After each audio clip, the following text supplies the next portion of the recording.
Assalamualaikum warahmatullahi wabarakatuh. Selamat pagi Bapak, Ibu dosen, serta rekan semuanya. Di kesempatan saat ini, saya akan mempresentasikan mengenai materi implikasi teori Piaget dalam pembelajaran PAUD. Lanjutan dari tahap perkembangan kognitif anak usia dini yang sudah disampaikan oleh rekan saya. Selanjutnya, mari kita bahas mengenai implikasi teori Jean Piaget dalam pembelajaran anak usia dini. Implikasi teori Jean Piaget dalam pembelajaran anak usia dini berfokus pada transisi anak dari tahap sensori motor ke tahap praoperasional.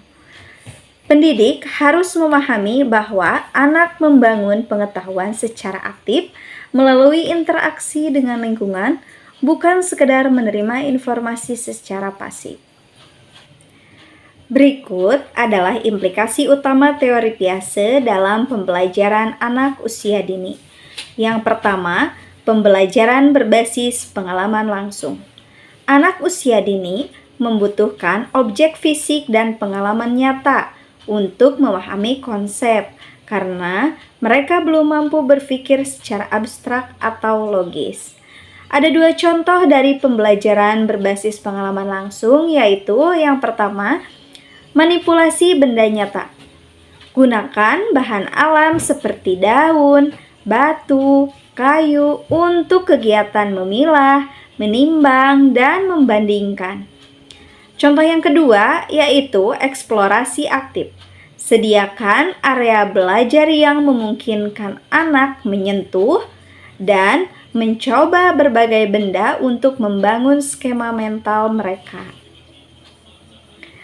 Yang kedua, penyesuaian dengan tahapan perkembangan sesuai dengan kesiapan belajar.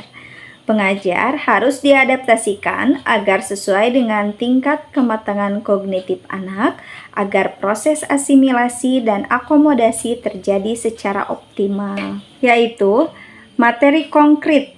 Hindari pengajaran simbolis yang terlalu dini. Gunakan alat peraga visual yang kuat sebelum memperkenalkan konsep angka atau huruf. Contoh selanjutnya, pembelajaran bertahap.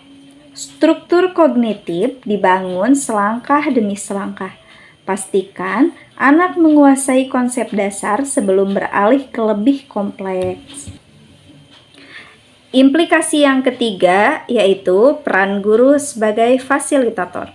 Guru tidak lagi menjadi pusat informasi melainkan sebagai perancang lingkungan yang merangsang rasa ingin tahu.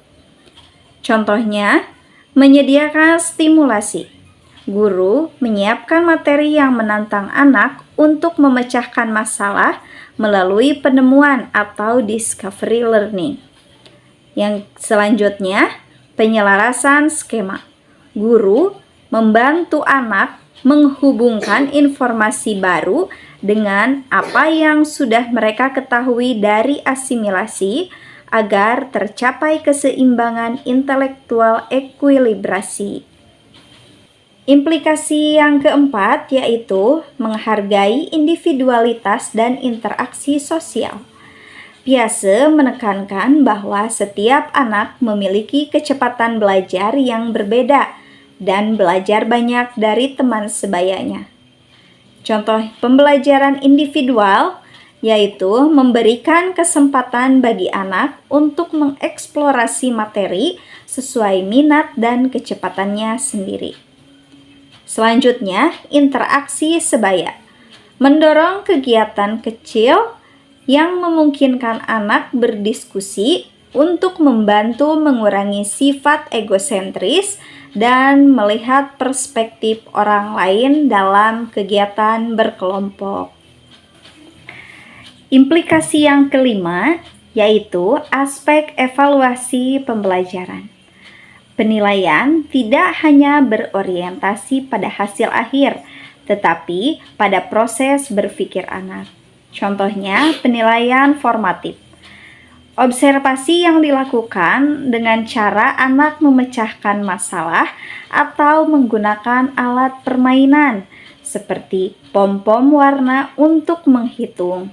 Lebih penting, daripada sekedar menjawab benar atau salah.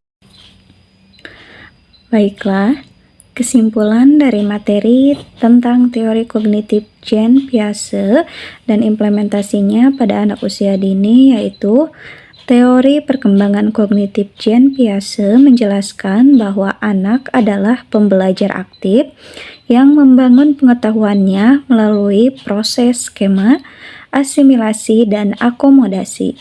Pada anak usia dini, perkembangan terjadi pada tahap sensori dan praoperasional yang memiliki karakteristik khusus. Pemahaman pada teori ini sangat penting agar pembelajaran sesuai dengan tahap perkembangan anak dan dapat mengoptimalkan potensi kognitif mereka. Dan guru berperan sebagai fasilitator yang menyediakan lingkungan belajar yang dapat merangsang perkembangan kognitif anak. Sekian presentasi dari kelompok kami.